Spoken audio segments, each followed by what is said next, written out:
पैगंबरों को इसीलिए मबूस किया जाता है कि वो अपनी सुन्नत से अल्लाह ताला के अहकामात को और अल्लाह की रज़ा को कायम करें, और उनकी सुन्नत से हमें ये पता चले कि अल्लाह की अताअत करना कैसा होता है, और अल्लाह के साथ अपने इरादे को बांधना, और अल्लाह की तौहीद का पैरोकार बनना, और फिर अल्लाह की तौहीद को आगे पहुंचाने वाला कैसे बनना है, ये पैगंबरों की ज़िंदगी से हमें सबक मिलता है। अल्लाह फरमाता है व इज़ क़ाल इब्राहीम, और जब कहा इब्राहीम अलैहिस्सलाम ने रब्बि जअल, ए मेरे रब बना दे, मुकर्रर कर दे, हाज़ल बलदा, इस शहर को। अल बलद की बात हो रही है, तो ये एक ख़ास शहर है, और हमें यहाँ पता है कि ये मक्का की बात हो रही है, जहाँ पे हज़रत इब्राहीम ने उर्दन से हिजरत इख्तियार की थी अल्लाह के हुक्म से, और अपने शीरखार बच्चे और बीबी हाजरा को वहाँ पे इन्होंने छोड़ा था। तो ए अल्लाह बना दे हाज़ल बलदा, बलदा आमिनन, अमन की जगह। सबसे पहली दुआ जो हज़रत इब्राहीम जैसे हनीफ और यकसू पैगंबर अपने अल्लाह से मांग रहे हैं, जहाँ पे वो अपने बीवी और बच्चे को अकेला छोड़ के जा रहे हैं, वो क्या दुआ है? क्या इन्हें घर दे दे? क्या इन्हें खाने पीने को बहुत कुछ दे दे? क्या इनकी हिफाजत फरमा? ज़ाहिर है यही दुआ कर रहे हैं, लेकिन दुआ क्या कर रहे हैं कि इस शहर को अमन की जगह बना दे। वजनुबनी, और हमें दूर रख, या मुझे दूर रख, व बनिया, और मेरी औलाद को, अन नअबुदल असनाम, ये कि हम परस्तिश करें बुतों की। तो चूँकि हज़रत इब्राहीम एक ऐसे मुआशरे से निकल के अपने ख़ानदान को कहीं ले जा रहे थे जहाँ बुत परस्ती थी, और बुत फरोश इनके अपने वालिद थे आज़र, तो इनके दिल में, चूँकि ये मुआहिद हैं और इनके दिल में एक कुदरती नफ़रत है शिर्क के ख़िलाफ़, और शिर्क की जो सूरत इन्होंने देखी हुई थी वो बुत परस्ती थी। तो मुझे और मेरी औलाद को इससे दूर रख कि हम बुतों की परस्तिश करें। रब्बी, ए मेरे रब, इन्नहुन्ना, बेशक वो, अदललना, उन्होंने गुमराह किया, कसीरम मिनन नास, बहुत सौ को लोगों में से। फ़मन तबिअनी, पस जो इत्तिबा करेगा मेरी, फ़इन्नहु मिन्नी, पस वो मुझसे है। यानी आप देखें इस दुआ का स्ट्रक्चर किस कदर खूबसूरत है कि जब अल्लाह से बात शुरू की है तो सबसे पहले अमन मांगा है। देखिए, इंसान के पास सब कुछ हो, अपने मुल्क को देख लें, किस चीज़ की कमी है? अमन नहीं है ना, यहाँ पे कानून नहीं है। कानून की पासदारी करने वाले सबसे पहले खुद ही कानून को नहीं मानते। कानून किसी और के लिए है, हमारे लिए तो नहीं है। तो ऐसी जगह पे चाहे किसी के पास कोई भी नेमत हो, वो उसके लिए काफ़ी नहीं होती, और वो उस नेमत से फ़ायदा नहीं उठा सकता, वो उससे लुत्फ़ नहीं उठा सकता। किस कदर काबिल पीएचडी और किस कदर लायक लोग हम लोग इस मुल्क में तैयार कर, और उन लोगों से ये मुल्क कोई फ़ायदा नहीं उठा सकता, क्योंकि वो जैसे ही एक ख़ास लेवल पे पहुंचते हैं वो इस मुल्क को छोड़ने की फ़िक्र करते हैं।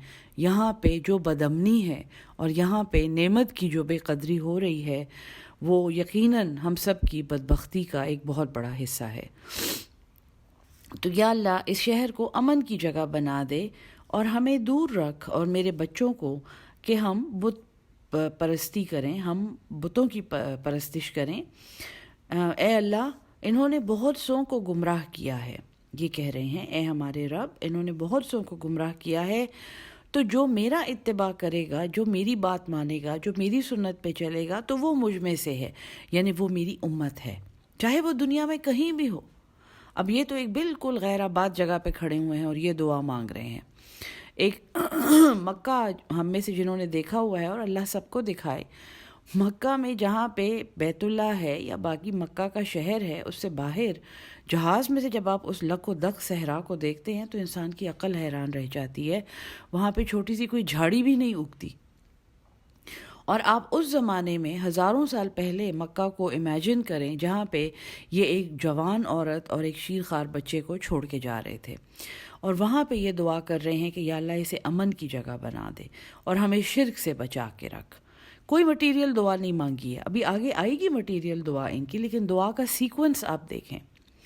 پھر انہوں نے ان لوگوں کی عقل پہ افسوس کیا ہے جو بت پرستی کرتے ہیں، اور یہ کہا ہے کہ یا اللہ اس دنیا میں جو بھی موحد ہوگا وہ میری امت میں سے ہوگا، ومن عصانی، اور جس نے میری نافرمانی کی، فإنک غفور الرحیم۔ یہ دیکھیں آپ، یہ شان دیکھیں اس پیغمبر کی کہ جس نے میری بات مانی اور جو میری سنت پہ چلا وہ تو میری امت میں ہے، ہاں جس نے میری بات نہ مانی تو اے اللہ وہ تو تیرا بندہ ہے، فإنک غفور الرحیم، تو بخشنے والا ہے۔ کوئی بد دعا نہیں کر رہے، کوئی برا نہیں کہہ رہے۔ ہمارے اپنے ملک کے حالات دیکھیں، کسی کا سر نہیں اڑا رہے، کسی کا سر نہیں کچل رہے کسی پتھر سے، کسی کو نہیں جلا رہے، کسی کی ناموس کی حفاظت نہیں کر رہے۔ اللہ تعالیٰ کو یہ کہہ رہے ہیں کہ اے اللہ تو بخشنے والا ہے، وہ میری بات نہیں مانتے، میری سنت پہ نہیں چلتے، ان کی بخشش کی کوئی صورت نکال دے، انہیں کسی طرح ہدایت پہنچا دے۔ ربنا، اے میرے رب، انی اسکنتو، بے شک میں نے سکونت دی، میں نے بسایا، میں نے آباد کیا، من ذریتی، اپنی اولاد میں سے، کیونکہ اب 2 بچے ہیں نا، ایک اسماعیل ہے ایک اسحاق ہے، اور وہاں پہ جو بچہ ان کے ساتھ ہے وہ اسماعیل ہے۔ من ذریتی، میری اولاد میں سے، بوادن، ایک وادی میں، غیر ذی زرعن، جس میں کوئی کھیتی نہیں ہے، جس میں کوئی زراعت نہیں ہے، جس میں کوئی کھیت نہیں ہے، جس میں کوئی گندم کا دانہ نہیں ہے، خوراک نہیں ہے۔ اچھا، یہ بڑے زرخیز علاقے سے آئے تھے۔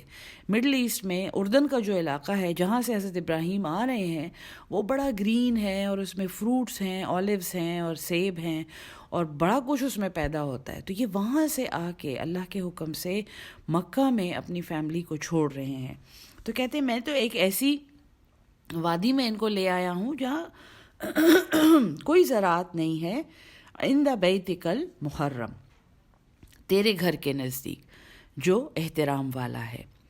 دیکھیں ان آیات سے پتہ چلتا ہے کہ خانہ کعبہ کا وجود اس وقت بھی تھا۔ اکثر لوگ کہتے ہیں کہ حضرت ابراہیم نے خانہ کعبہ بنایا ہے، ایسی یہ ایک غلط فہمی ہے جو بہت سے ہمارے عالموں سے بھی پروپیگیٹ ہوئی ہے بدقسمتی سے۔ خانہ کعبہ کا وجود حضرت آدم کے زمانے سے تھا، اور حضرت ابراہیم کے زمانے میں بھی یہ ایک، چونکہ طوفان نوح میں دنیا بہت تباہ ہو گئی تھی اور یہ مٹی کا ایک ٹیلا رہ گیا تھا، ریت کا ایک ٹیلا تھا، لیکن وہ نشان وہیں پہ تھا کہ یہ بیت اللہ ہے۔ تو حضرت ابراہیم جب وہاں گئے ہیں، وہاں اترے ہیں، تو انہوں نے اس کی بنیادیں اونچی کی ہیں، اور یہ سبق ہم پڑھ چکے ہیں۔